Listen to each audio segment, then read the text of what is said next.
कैसे उच्च शिक्षा से वंचित एक युवा महिला दो अलग अलग विज्ञानों में नोबेल पुरस्कार जीतने वाली पहली व्यक्ति बनी और आधुनिक चिकित्सा को हमेशा के लिए बदल दिया। उस समय की कल्पना करें जब विश्वविद्यालय महिलाओं के लिए बंद थे और वैज्ञानिक प्रयोगशालाओं को केवल पुरुषों का क्षेत्र माना जाता था।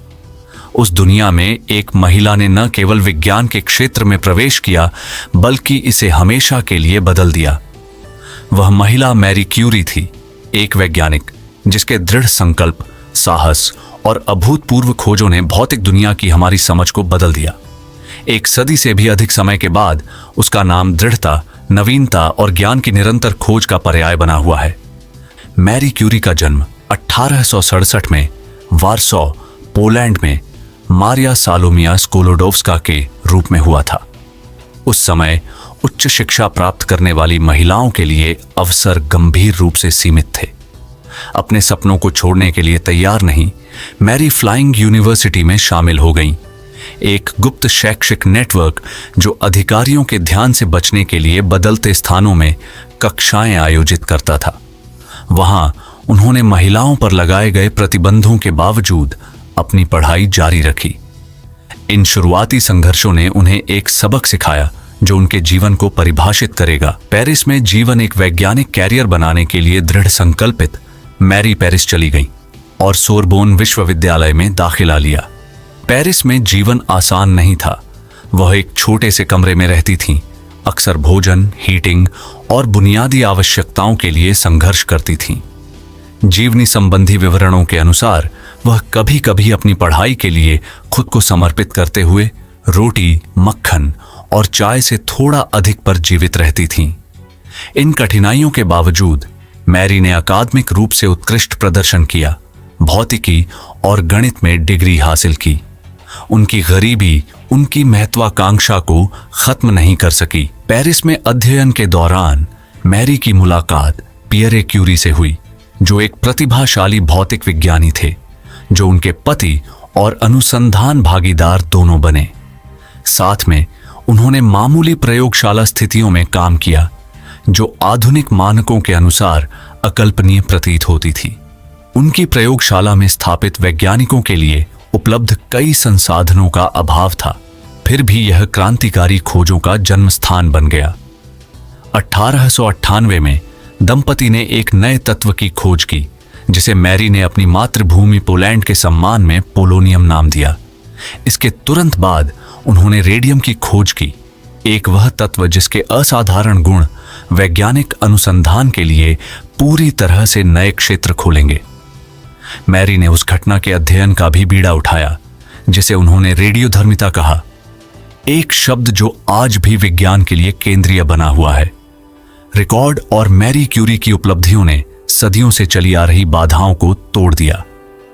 1903 में मैरी क्यूरी, पियरे क्यूरी और हेनरी बेकरेल को रेडियोधर्मिता पर उनके काम के लिए भौतिकी में नोबेल पुरस्कार से सम्मानित किया गया। मैरी नोबेल पुरस्कार पाने वाली पहली महिला बनी। उनकी उपलब्धियां यहीं नहीं रुकीं। 1911 में उन्हें रेडियम और पोलोनियम पर उनके काम के लिए रसायन विज्ञान में नोबेल पुरस्कार मिला। आज तक मैरी क्यूरी एकमात्र व्यक्ति हैं दो अलग अलग वैज्ञानिक क्षेत्रों भौतिकी और रसायन विज्ञान में नोबेल पुरस्कार जीते हैं। जब प्रथम विश्व युद्ध शुरू हुआ तो मैरी क्यूरी को एहसास हुआ कि विज्ञान प्रयोगशाला से परे भी लोगों की जान बचा सकता है। कई घायल सैनिकों की मृत्यु हो गई क्योंकि डॉक्टर आंतरिक चोटों की तुरंत पहचान नहीं कर सके। इस समस्या को हल करने के लिए मैरी ने मोबाइल एक्स-रे इकाइयों को विकसित करने में मदद की जिन्हें सीधे युद्ध के अस्पतालों में ले जाया जा सकता था। उन्होंने व्यक्तिगत रूप से वाहन चलाना सीखा, तकनीशियनों को प्रशिक्षित किया और इन वाहनों की तैनाती का आयोजन किया। इकाइयों को लिटिल क्यूरीज के रूप में जाना जाने लगा और उन्होंने डॉक्टरों को चोटों का अधिक प्रभावी ढंग से निदान करने में मदद की, जिससे अनगिनत सैनिकों के इलाज में सुधार हुआ। कई अन्वेषकों और शोधकर्ताओं के विपरीत मैरी क्यूरी ने रेडियम से संबंधित अपनी खोजों को पेटेंट नहीं कराने का फैसला किया। उनका मानना था कि वैज्ञानिक ज्ञान से किसी एक व्यक्ति को समृद्ध करने के बजाय समग्र रूप से मानवता को लाभ होना चाहिए। विज्ञान के प्रति उनकी प्रतिबद्धता असाधारण थी, लेकिन यह एक बड़ी व्यक्तिगत कीमत पर हुई।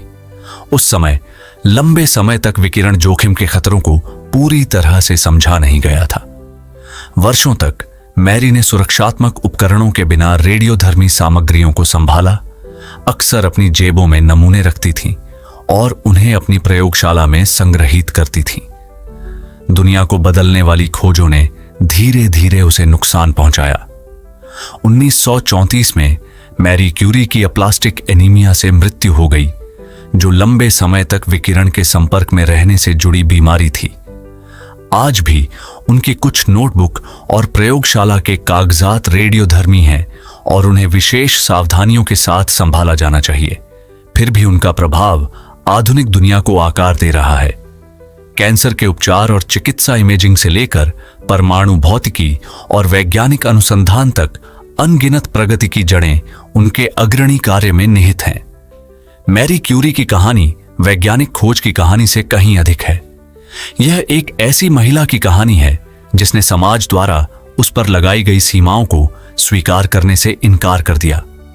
उन्होंने मानव इतिहास में सबसे प्रभावशाली वैज्ञानिकों में से एक बनने के लिए गरीबी, भेदभाव और अनगिनत बाधाओं को पार किया।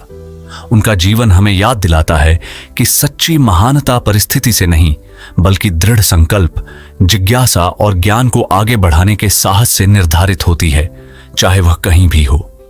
एक सदी से भी अधिक समय के बाद मैरी क्यूरी इस बात का प्रतीक बनी हुई है कि मानव दृढ़ता क्या हासिल कर सकती है, और यह सबूत है कि एक व्यक्ति दुनिया को बदल सकता है।